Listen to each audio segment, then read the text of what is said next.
সচেতন করা। আমাদের অ্যাডিশনাল এসপি জোনাল সৌম্যজিৎ বাবু এবং আমাদের এসপি অমিত কুমার আইপিএস মহাশয়, ওনার উদ্যোগে এই জেলায় এই কাজ। আমরা মানুষকে সিনেমাটিক এর মাধ্যমে, মানে ফিল্মেটিকের মাধ্যমে সচেতন করতে চেয়েছি। তার মধ্যে সুন্দর গল্প থাকছে, অনেক অভিনেতা থাকছে, আমাদের ফিল্মি স্টাররা থাকছে, ফরাজদা, পার্থ, মিষ্টি, এবং আমার কিছু জুনিয়র আর্টিস্টও থাকছে। আমাদের সিনিয়র সাবির ভাই আছে লেখক, আমাদের টিমে মুস্তাফিজুর, আমার সঙ্গে অ্যাসিস্ট রাহুল, অনেক ছেলেরাই কাজ করছে। তো সবাই মিলে আমরা একটা আমাদের চেষ্টা কি সমাজের জন্য ভালো কিছু করার। এবং এই যে উদ্যোগ আমাদের জঙ্গিপুর পুলিশ জেলা নিয়েছে, এর জন্য সাধুবাদ জানাই ওনাদেরকে। এবং আমি সেই সুযোগ পেয়েছি কাজ করার জন্য। আশা করছি আপনাদেরকে ভালো কিছু পরিবেশন করব, সমাজকে ভালো কিছু দেবো।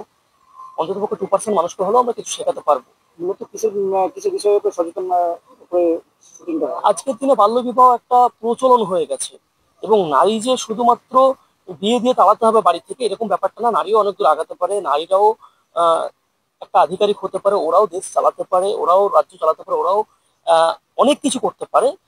আমরা সেটাই বোঝাচ্ছি। তার মধ্যে আমাদের সাইবার ফ্রড আছে, যে সামান্য ভুল কাজের জন্য একটা সামান্য ওটিপিতে আপনার কত বড় ফ্রড হতে পারে, এটা একটা জিনিস আমরা বোঝাচ্ছি। তাছাড়াও আমাদের এখানে ড্রাগ অ্যাবিউজ, নেশা যে কত ভয়ঙ্কর সেটা বোঝাচ্ছি। তাছাড়াও একটু সচেতন, আপনার জীবন বাঁচাতে পারে, রাস্তায় একটু সচেতন চলুন, ট্রাফিকটাকে মেনে চলুন, এই বিষয়ের উপরে একটা গল্প হচ্ছে। মূলত আমার 4টে গল্প নিয়ে এই প্রজেক্ট। আচ্ছা, এই গল্পটা যেগুলো আপনারা করছেন সেটা কি গ্রাম ভিত্তিক না শুরু করতে পারেন?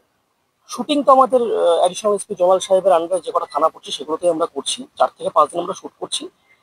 গ্রাম, প্রাকৃতিক পরিবেশ সবকিছুই প্রয়োজন পড়ছে। আমার গল্পে যেগুলো ডিমান্ডেবল সেগুলোই থাকবে। কত সময়ের জন্য? ছোট ছোট ছোট ছোট সব 6 মিনিট, 7 মিনিট, 10 মিনিট এরকম। ওটিটি প্ল্যাটফর্মে যাবে? ওটিটি প্ল্যাটফর্মে আশা করবো যাবে। তাছাড়া আমাদের ডাব্লিউপি পেজে যাবে, আমাদের জঙ্গিপুর পুলিশ জেলার পেজে যাবে।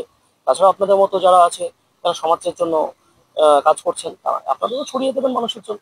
আপনার নাম? আমার নাম সুরাজ খান, ডাইরেক্টর।